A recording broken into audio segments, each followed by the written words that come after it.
descubrí que mi esposo me engañaba, y peor aún, que mi madre siempre lo supo y me pidió callar por el bien de la familia. Hasta que me harté y los hundí a los dos con la misma verdad que querían ocultar. Cuando mi esposo me fue infiel, lo supe antes de que él siquiera se atreviera a decirlo con la boca. Lo supe en los detalles más mínimos que muchas mujeres, por costumbre o por miedo, aprenden a ignorar, el leve temblor en la voz cuando me decía que tenía una reunión de última hora. La forma apresurada en la que dejaba su teléfono boca abajo, el cambio sutil en su colonia cuando llegaba a casa y ese maldito olor que no coincidía con el que usaba cuando salía. No me lancé al drama ni a las suposiciones, no lloré ni grité, no hice escándalo. Lo observé. Tomé nota mental.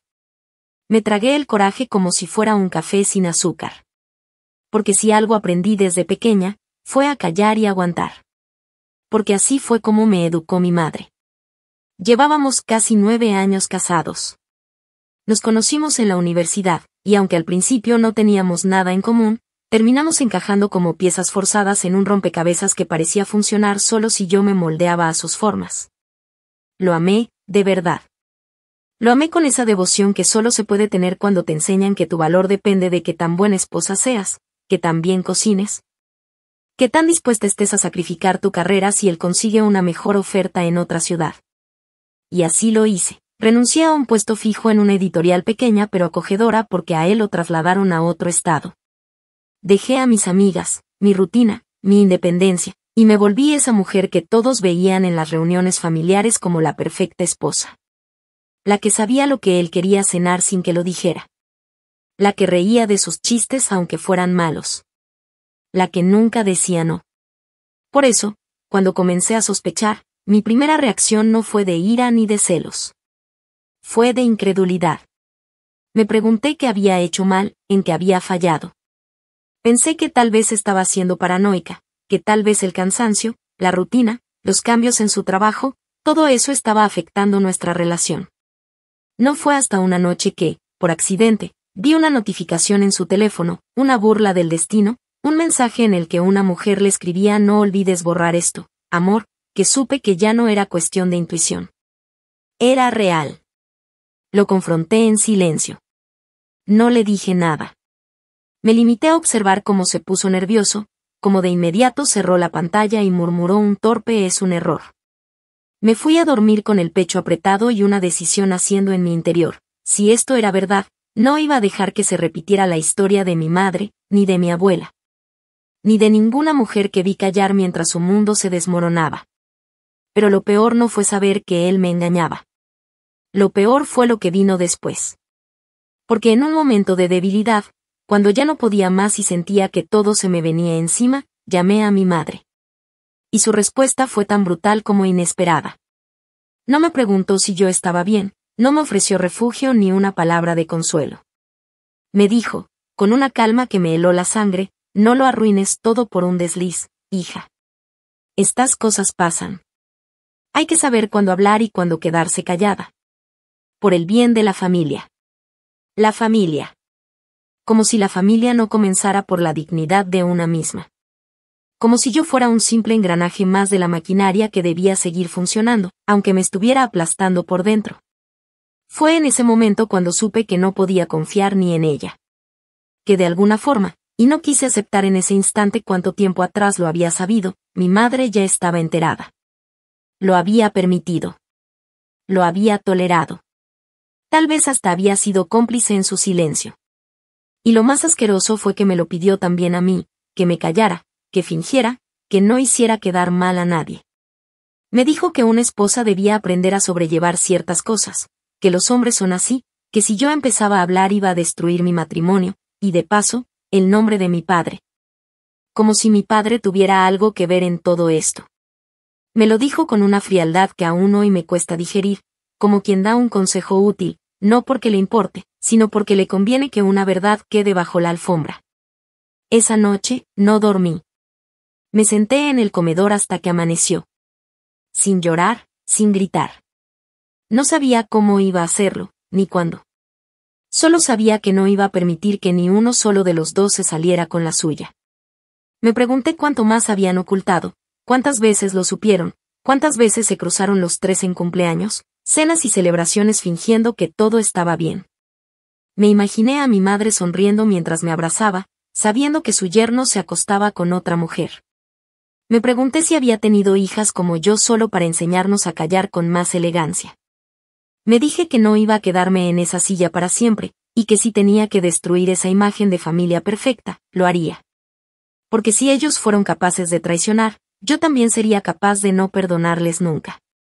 Y lo que siguió después fue el principio de una caída que nadie vio venir. Porque si yo había aprendido a callar, también había aprendido a escuchar. Y a usar el silencio como el arma más afilada. Actualización 1. Pasaron 2 semanas desde aquella noche en la que mi madre me pidió que callara. No volví a mencionarle el tema, ni a ella ni a él. Lo observé como quien observa una bomba con la certeza de que tarde o temprano va a explotar. Me comporté exactamente como se esperaba de mí, cocinaba, limpiaba, me reía en la mesa, lo saludaba con un beso cuando llegaba del trabajo, le preguntaba por su día. Incluso fingía dormir cuando lo sentía deslizarse fuera de la cama para responder mensajes en el baño. Y todo eso lo hice mientras, por dentro, una versión completamente distinta de mí misma iba despertando, con una claridad que jamás había sentido. Empecé a documentar. No me lancé al caos sin estructura como él probablemente esperaba de una mujer sensible y emocional, esas mismas etiquetas que tantas veces usó para desacreditar mis instintos. Me senté, abrí un correo alterno, compré una memoria externa que escondí en una vieja caja de maquillaje que ya nadie revisaba y empecé a guardar todo lo que pudiera servirme más adelante. La primera señal concreta la encontré una mañana en la que fingí salir a hacer las compras, pero en realidad solo di una vuelta larga y volví en silencio por la entrada trasera. Él estaba en el escritorio, con su computadora abierta y unos audífonos puestos. Desde el reflejo del vidrio de la biblioteca vi que estaba en videollamada con alguien. No lo interrumpí, solo escuché lo justo para confirmar que no era nada laboral. Me bastó con oír cómo le decía mi amor y reía con esa voz que a mí ya no me dedicaba desde hacía años. Lo dejé terminar. Salí de nuevo, hice las compras reales esta vez, y cuando volví me abrazó por la espalda como si no hubiera pasado nada. Le pregunté qué había hecho en la mañana y dijo que una reunión importante con un cliente de Nueva Jersey. Asentí. Le sonreí. Guardé en mi cabeza ese cliente ficticio como una pieza más del rompecabezas que ya empezaba a tener forma. En los días siguientes empecé a revisar con más detalle sus movimientos. No me refiero a espiar como una loca, sino a observar desde la distancia, con la frialdad que uno solo logra cuando ya se ha roto por dentro. Me fijé en los nombres que evitaba mencionar, en los mensajes que respondía con una mueca tensa, en los momentos que tardaba más en llegar a casa sin una explicación lógica. Un domingo en la tarde, mientras él dormía la siesta en el sofá, aproveché para revisar sus recibos de tarjetas que siempre dejaba en una carpeta del escritorio. Encontré cargos en restaurantes que jamás habíamos visitado juntos, reservas de hotel que no coincidían con los días que supuestamente había viajado por trabajo. Incluso vi una transferencia hecha a nombre de una mujer que reconocí de inmediato. Era la hija de una amiga de mi madre, alguien que había visto un par de veces en cenas familiares. Y que siempre me pareció demasiado cercana a él, demasiado suelta en los gestos, en las risas, en las miradas que se cruzaban cuando creían que nadie más miraba. Supe entonces que no solo me estaba engañando, sino que lo estaba haciendo con alguien dentro de nuestro propio círculo social, y eso lo hacía todo todavía más asqueroso. Quise vomitar. Sentí la sangre hervirme en las venas, pero no lo confronté. Me repetí una y otra vez que para ganar esta batalla tenía que ser más paciente que orgullosa. A partir de ese día, decidí reconstruir toda la verdad por mí misma. No solo quería saber con quién, quería saber desde cuándo. Quería saber qué sabía cada persona a mi alrededor.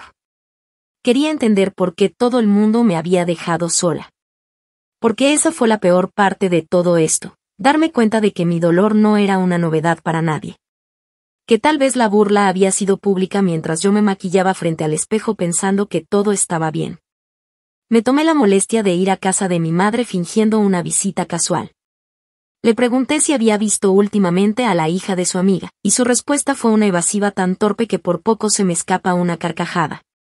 Dijo que no la veía desde hacía meses, que ya no tenía trato con esa familia, que apenas si se saludaban por redes.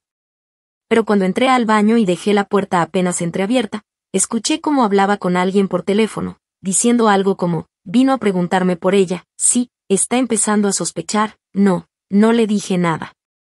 Esa fue la segunda vez que sentí que se me rompía algo por dentro. Salí de esa casa sin decirle nada. Volví a mi carro, y antes de arrancar, lloré con la cara entre las manos como una niña que descubre que su madre ya no es su refugio. Me sentí ridícula por haber esperado más de ella, por creer que me protegería. Me di cuenta de que en algún punto habían cambiado las reglas y nadie me avisó. De que entre todos habían decidido que era mejor que yo no supiera la verdad, que era más cómodo tenerme como la esposa perfecta que como la mujer herida con razones para destruirlo todo. Me llené de una rabia helada.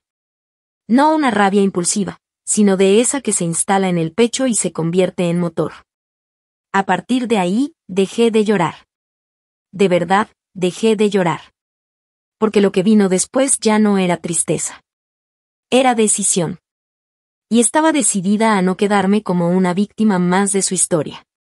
No iban a recordarme como la esposa engañada que desapareció en silencio.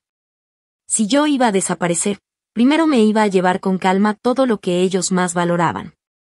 Y lo haría con la misma frialdad con la que ellos me traicionaron a mí. Actualización 2.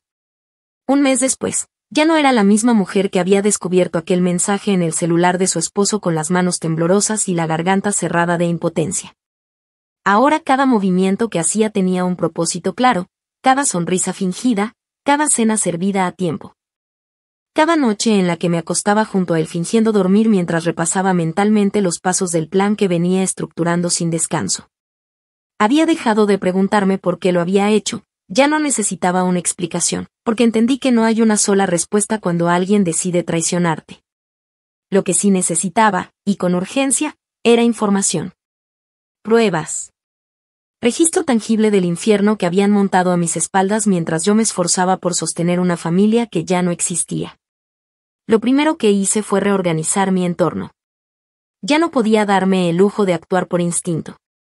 Me abrí una cuenta de almacenamiento en la nube bajo otro nombre y contraté un buzón virtual con una dirección alternativa para recibir correspondencia sin levantar sospechas. Escaneé absolutamente todo, estados de cuenta, recibos de tarjetas de crédito, correos impresos, copias de conversaciones, incluso las fechas de sus viajes para compararlas con sus excusas. Hice una tabla detallada de cada movimiento dudoso que recordaba, y empecé a marcar patrones, escapadas de negocios que coincidían con el cumpleaños de esa mujer. Gastos duplicados en restaurantes cuando se suponía que estaba en ciudades distintas, transferencias hechas en efectivo a cuentas que, si bien no llevaban su nombre, estaban relacionadas a direcciones que yo había visto en los perfiles de redes sociales de personas cercanas a mi madre. Porque sí, la red era mucho más densa de lo que creí. Una noche, mientras él dormía profundamente tras uno de esos días en los que llegaba tarde sin razón, abrí su portátil, la misma que usaba para trabajar desde casa. Y encontré una carpeta enterrada entre archivos de contabilidad. Dentro había un documento de Word con el nombre propuesta-Montclair. Lo abrí esperando ver cifras aburridas o reportes de presupuesto. Pero en su lugar había una carta. Una carta escrita a mano, escaneada, dirigida a M, firmada por él con su nombre completo. La fecha era de hacía más de un año.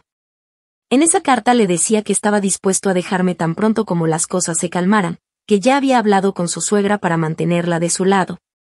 Que lo único que le preocupaba era que no se hiciera público de inmediato para evitar el escándalo. Era como si yo fuera un obstáculo administrativo. Como si mi existencia fuera un trámite que él debía manejar con diplomacia hasta poder estar libre para esa otra mujer. No sé cuánto tiempo me quedé mirando la pantalla con esa carta frente a mí. No lloré. Tampoco grité. Solo pensé en todo lo que yo había sacrificado por él. Mis proyectos, mis ambiciones, mi juventud entera construida alrededor de un hombre que escribía cartas de amor escondidas mientras me daba palmaditas en la espalda por ser tan comprensiva. Me envié ese archivo a mi correo alternativo, lo guardé en una carpeta con contraseña y volví a cerrar todo sin alterar el orden original. A la mañana siguiente, él me dio un beso en la frente como si no pasara nada y me pidió que le ayudara a elegir un regalo para el cumpleaños de su madre. Le dije que sí. Que claro. Que yo me encargaba de todo. Ese mismo día fui al banco. No al habitual donde teníamos nuestras cuentas en común, sino a uno en el que todavía tenía una cuenta personal que había dejado casi vacía hacía años. Cuando decidí unir mis finanzas a las de él porque era lo más lógico para una pareja casada. Fui con todos los documentos necesarios y pedí un servicio de asesoría financiera privada. Les expliqué que estaba considerando separar mis bienes de los de mi cónyuge por motivos de protección patrimonial. No usé la palabra divorcio, pero tampoco la evité. La asesora entendió de inmediato. Me ofreció varias opciones legales, entre ellas abrir una cuenta de inversión protegida a la que él no tuviera acceso, y transferir allí los fondos que me correspondían por el pago inicial de la casa, los cuales aún figuraban a mi nombre en el contrato de compra original. Tuve que hacer algunas llamadas, buscar archivos guardados en carpetas polvorientas, contactar al notario que llevó nuestro caso hace años. Pero lo logré. Y una semana después, tenía parte del patrimonio fuera de su alcance, lista para ser usada cuando yo decidiera actuar. Durante ese mismo periodo, retomé la terapia. Pero esta vez, con un propósito claro. No iba a llorar ni a buscar consuelo. Quería herramientas. Estrategias. Fuerza mental para no quebrarme cuando llegara el momento de enfrentar a todos los que me habían usado como escudo. Mi terapeuta me enseñó a reconocer los patrones de gaslighting que había tolerado durante años, cómo me hacían sentir culpable por desconfiar, cómo minimizaban mis intuiciones, cómo me habían enseñado a dudar de mí misma en lugar de dudar de ellos. Me ayudó a construir un discurso firme, no para confrontar todavía, sino para mantenerme estable en la tormenta. Fue ella quien me sugirió que empezara a grabar las conversaciones. Que recogiera todo lo que pudiera sin romper la fachada. Que preparara el escenario con paciencia quirúrgica. Si lo vas a destruir, me dijo un día, hazlo de forma que nunca pueda volver a levantarse. Así lo hice. Compré un micrófono oculto, uno de esos que se conectan al celular y caben en el bolsillo del suéter. Lo usé cada vez que hablaba con mi madre. La llamaba con cualquier pretexto, la visitaba, la dejaba hablar. En una de esas conversaciones, me dijo con su voz seca, tú sabes cómo son los hombres, hija. Lo importante es que no hagas un escándalo, porque eso solo va a dañarte a ti. A él no le va a pasar nada. A ti sí. Guardé ese audio como oro. No era solo una prueba de que lo sabía. Era una prueba de que me lo decía como si yo fuera la responsable de contener la situación, de no avergonzar al hombre que me estaba destruyendo. En otra ocasión, me dijo que esa niña, refiriéndose a la amante, era una buena muchacha, solo un poco perdida, y que tal vez todo era una confusión que se podía solucionar con un poco de discreción y humildad. Como si yo tuviera que ir a pedir disculpas por haber sido traicionada. Grabé todo. Imprimí todo. Organicé los documentos por fechas, por eventos, por lugares. Tenía carpetas físicas y digitales. Tenía fotos, correos, movimientos de cuentas, cartas, grabaciones. Sabía que cuando llegara el día en que finalmente soltara la verdad, no iba a haber forma de que nadie lo negara. Ni él. Ni ella. Ni mi madre. Ni nadie que les hubiera encubierto. Lo único que aún no sabía era cuándo sería el momento exacto. Pero de algo estaba segura, no iba a ser un grito en medio de la noche. Iba a ser una exhibición. Un acto quirúrgico, limpio, definitivo. Y ellos iban a quedarse sin palabras. Porque yo ya no necesitaba gritar. Yo iba a hablar con pruebas. Con todo lo que durante años ellos se esforzaron en esconder. Actualización 3. Pasaron 3 meses desde que decidí moverme en silencio. Y para ese momento ya tenía una estructura tan sólida que incluso yo me sorprendía de la cantidad de cosas que había logrado sin que ninguno de ellos notara absolutamente nada. En apariencia, seguía siendo la misma mujer de siempre, la esposa amable, la hija obediente, la anfitriona que prepara cenas con cuidado. Que pregunta por la salud de su suegra y que contesta con una sonrisa cuando alguien le dice que hace una linda pareja. Pero debajo de esa versión superficial que todos conocían, yo ya me había convertido en alguien completamente distinto. Había dejado de actuar desde la herida y había empezado a hacerlo desde el cálculo. Ya no me interesaba descubrir cada detalle de su traición para flagelarme emocionalmente con la información. Ahora todo tenía una sola finalidad: construir el derrumbe más impecable que pudieran presenciar. A esas alturas, la colección de pruebas que había reunido ya no solo me servía a mí. Mi abogado, al que visitaba una vez a la semana fingiendo que iba a clases de yoga, ya había empezado a trazar la línea de acción legal. Revisamos cada documento, cada audio, cada comprobante, y juntos elaboramos una estrategia para asegurarme no solo de que él no pudiera reclamar absolutamente nada del patrimonio en común, sino de que cada paso que yo diera fuera perfectamente legal, además, devastador para su imagen. Porque eso era algo que me quedaba claro: él no vivía para mí, vivía para los demás. Para lo que los demás pensaban de él. Tenía una reputación cuidadosamente construida, tanto en su trabajo como en nuestro círculo social. Un tipo encantador, exitoso, atento con su esposa, devoto de la familia. Esa fachada era su escudo, y yo iba a apuntar directo allí. A ese centro frágil que tanto se había esforzado en proteger. Pero para que todo eso funcionara, necesitaba cerrar ciertos cabos sueltos. Había una pieza clave que aún no se había quebrado por completo, y esa pieza era la amante. Hasta ese punto, yo tenía su nombre, sabía dónde trabajaba. Tenía algunos mensajes filtrados y fotos de encuentros en lugares públicos que había logrado rastrear a través de registros de cámaras y estados que publicaban sus amigas en redes. Pero lo que no tenía era una conexión directa. Una declaración de ella. Algo que la comprometiera abiertamente. Entonces hice algo que probablemente muchas personas habrían considerado arriesgado, pero que en mi caso estaba perfectamente calculado: me acerqué a ella. No como enemiga, sino como cómplice. Fingí haber descubierto la verdad, pero en lugar de enfrentarla con rabia, le escribí desde una cuenta anónima, fingiendo ser otra mujer en su misma situación. El mensaje era simple, directo y cuidadosamente redactado: sé que estás con él. No te culpo. Solo quiero ayudarte a que puedan estar juntos sin mentiras. Si te interesa hablar, este es mi número. Nadie más lo sabrá. Pasaron 3 días antes de que respondiera. Cuando lo hizo, su mensaje fue escueto: ¿quién eres? Le di una historia falsa, una mezcla de verdades y mentiras diseñada para que creyera que yo era una expareja reciente, que lo conocía bien, que sabía que estaba casado pero que no tenía la intención de arruinarle nada, solo de hacer justicia entre mujeres. No tardó mucho en caer. Me pidió hablar por teléfono. Acepté. Y en esa conversación, que grabé de principio a fin, me confirmó todo. No solo estaba con él desde hacía más de 3 años, sino que sabía perfectamente que yo existía. Que mi madre estaba al tanto. Que habían tenido reuniones cordiales en las que ella le pedía que fuera discreta, que no generara conflictos innecesarios. Dijo que incluso en una ocasión asistió a una fiesta familiar en la que mi madre le sonrió y le dijo al oído: mientras no me metas en problemas, yo no tengo por qué juzgarte. Esas palabras me perforaron el estómago.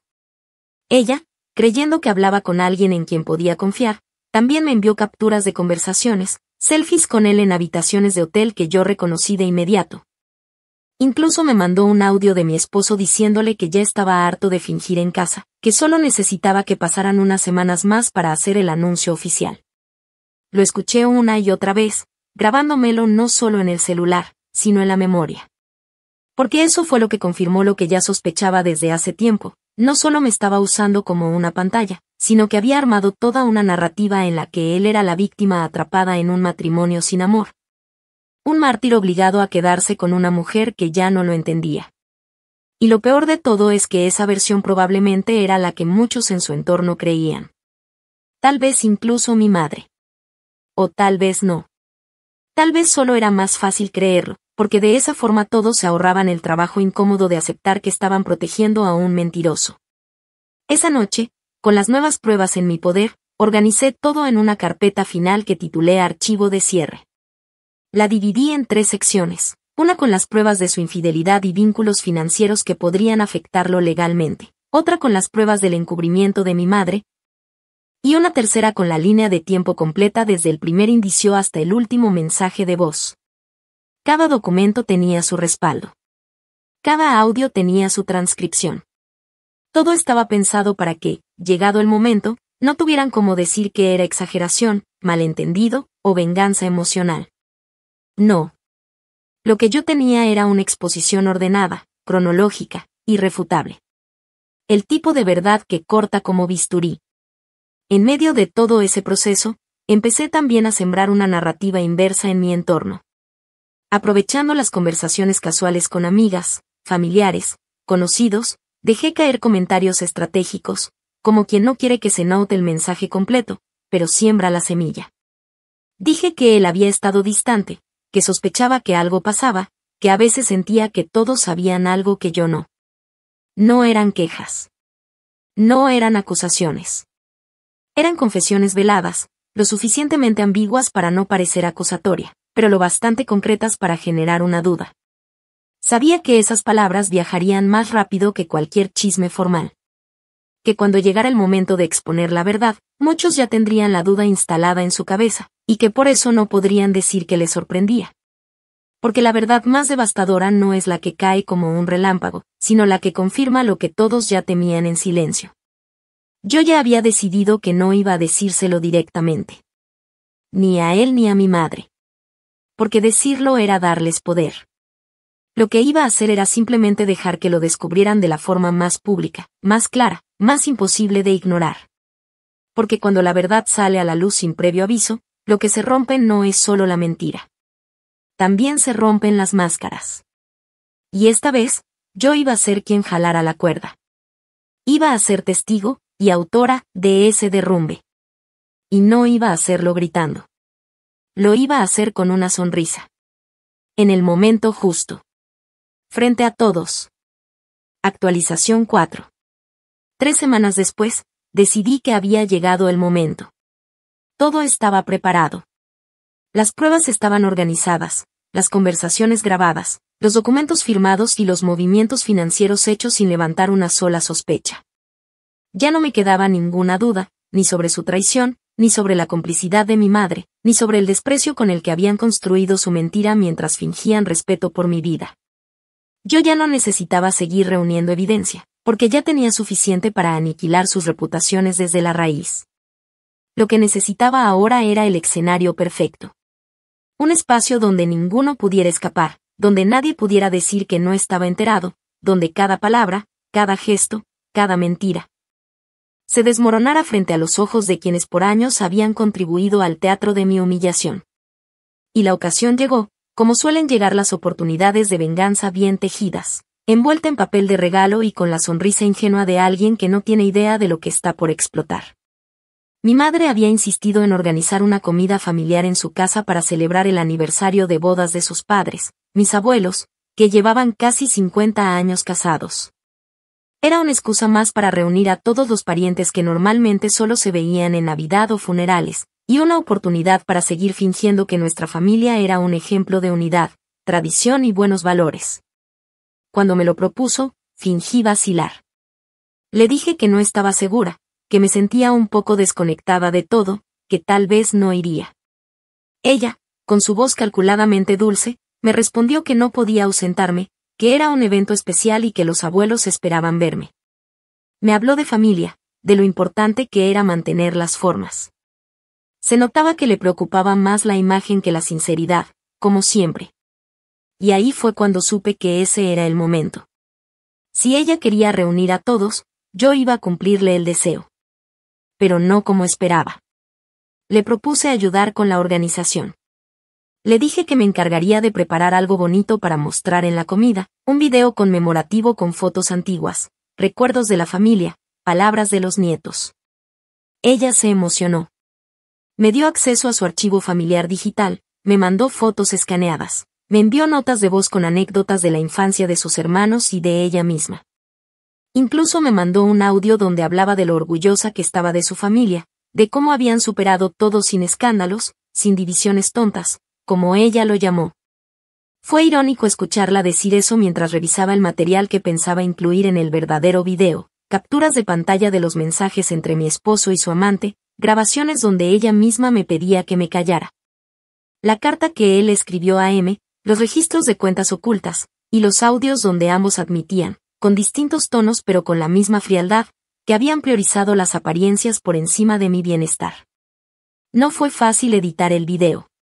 No por falta de técnica, sino por el impacto emocional de seleccionar las escenas. Los primeros minutos eran tal como lo esperaba mi madre, fotos felices, música suave, palabras de agradecimiento, clips antiguos de reuniones familiares, y montajes con frases sobre el amor y la unidad. Pero justo cuando parecía que el video iba a terminar con una imagen de los abuelos abrazados, la pantalla se oscurecía. Entonces aparecía el texto: a veces, la verdad también merece su espacio en la familia. Y ahí comenzaba la parte que yo había llamado en privado la disección. Sin gritos, sin insultos, sin dramatismos forzados. Solo imágenes, audios y fechas que se sucedían una tras otra con un ritmo tan brutalmente claro que no dejaba espacio a dudas. Empezaba con la carta de mi esposo, luego los estados de cuenta, luego los mensajes con la amante, y finalmente las grabaciones de mi madre, hablando con ella, hablando conmigo, riéndose mientras decía que a veces hay que hacer sacrificios. El día del evento, llegamos juntos, él y yo, como si nada. Él iba vestido con ese traje gris que siempre usaba para ocasiones especiales, seguro de sí mismo, como si no hubiera nada fuera de lugar. Me tomó de la mano frente a todos, me presentó con una sonrisa, besó a mi madre en la mejilla como el buen yerno que aparentaba ser. Todos aplaudieron al vernos. Nadie sospechó nada.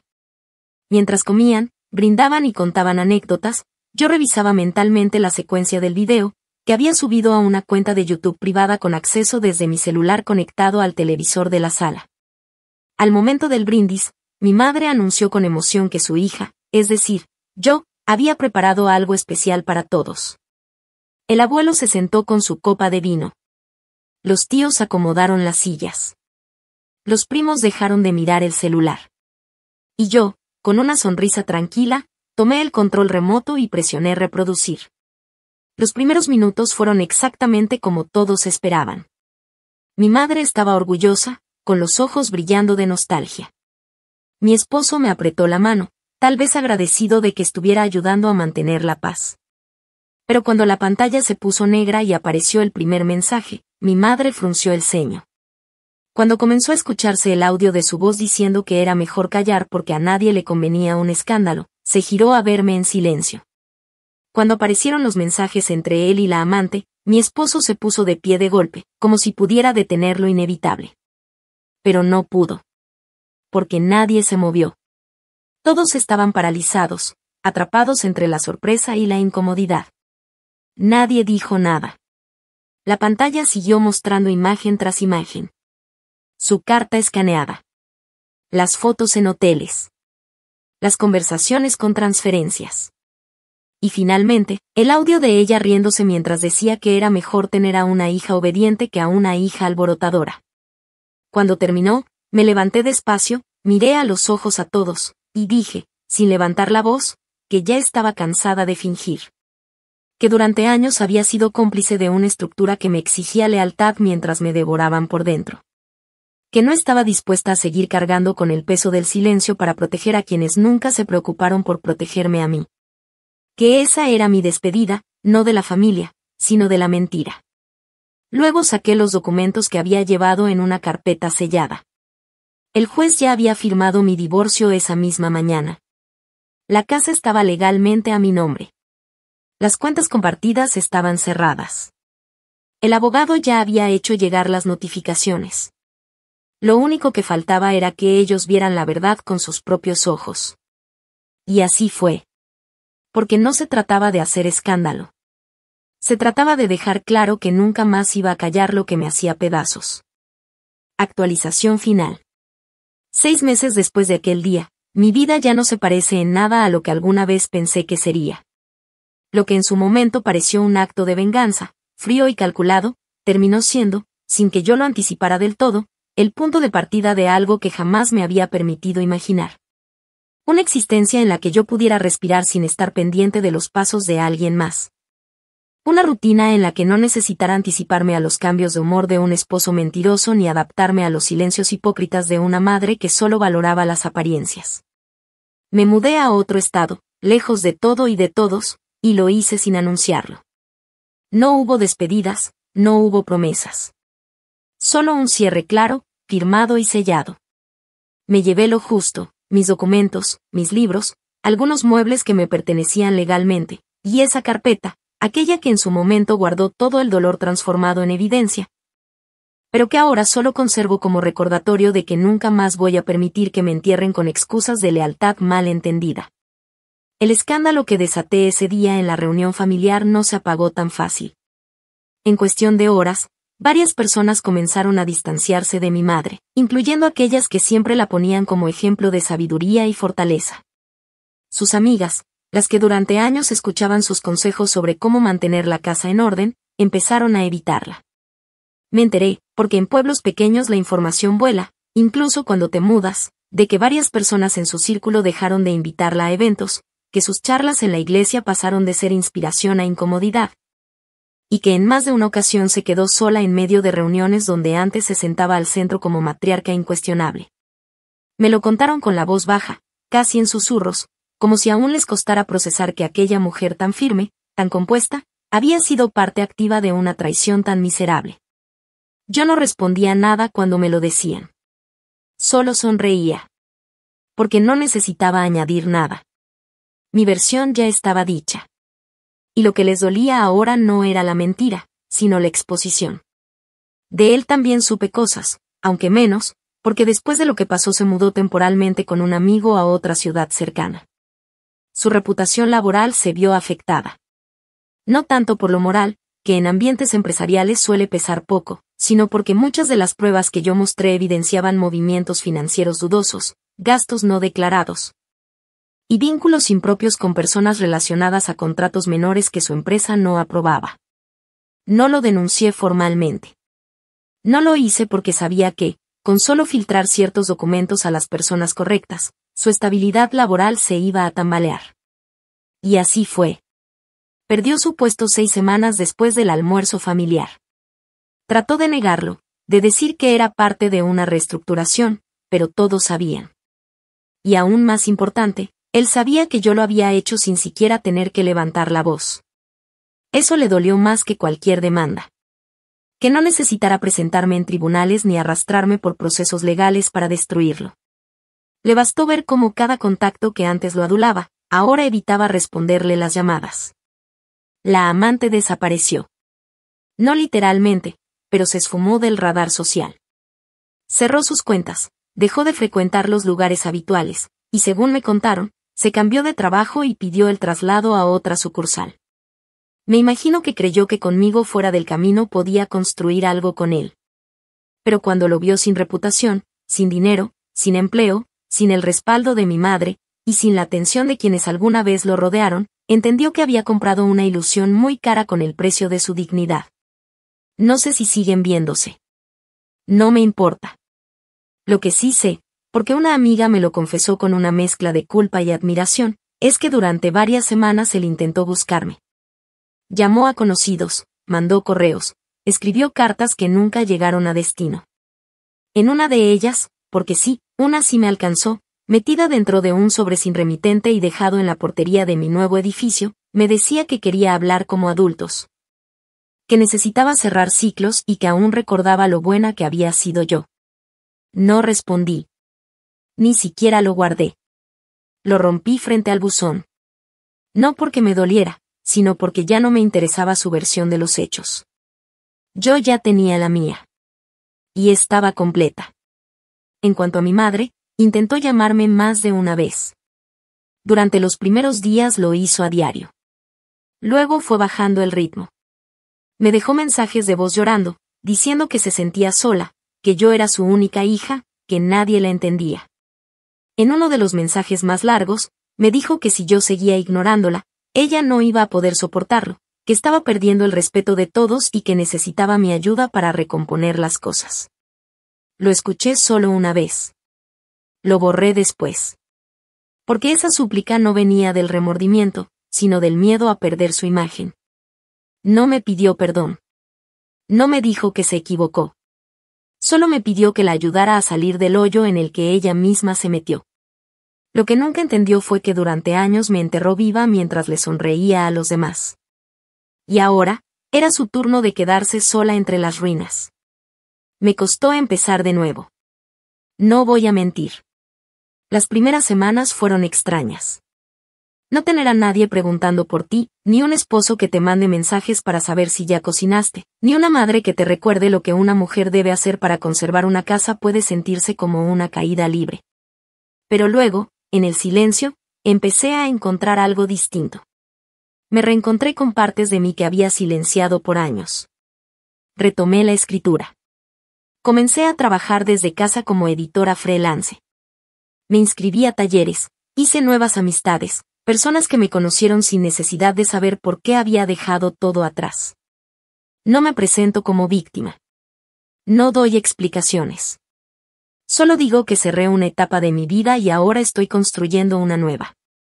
Y aunque nadie lo nota, cada vez que sonrío lo hago con la certeza de que no estoy sonriendo por obligación. Estoy sonriendo porque me pertenezco. Ahora participo en un grupo de apoyo para mujeres que pasaron por procesos similares. No hablo mucho. No cuento mi historia completa. Pero cuando alguna de ellas llora por no saber cómo salir, por no saber a quién acudir, por sentir que está sola, yo le digo lo único que a mí me hubiese gustado que alguien me dijera en su momento. Que no se necesita gritar para ser escuchada, que no hay traición más cruel que la que se disfraza de protección familiar, y que a veces, el acto más valiente que una mujer puede hacer no es perdonar, sino dejar de fingir que no le duele. Y eso fue lo que hice. Dejé de fingir. Dejé de callar. Dejé de pedir permiso para estar rota. Y aunque me reconstruí en silencio, me aseguré de que cuando ellos cayeran, lo hicieran con el ruido suficiente como para que nunca más se atrevieran a enterrar a alguien con la excusa de mantener la familia unida. Porque una familia que te exige traicionarte a ti misma para proteger su fachada, no merece ser salvada. Y yo, al fin, dejé de intentar salvarlos. Para poder salvarme a mí.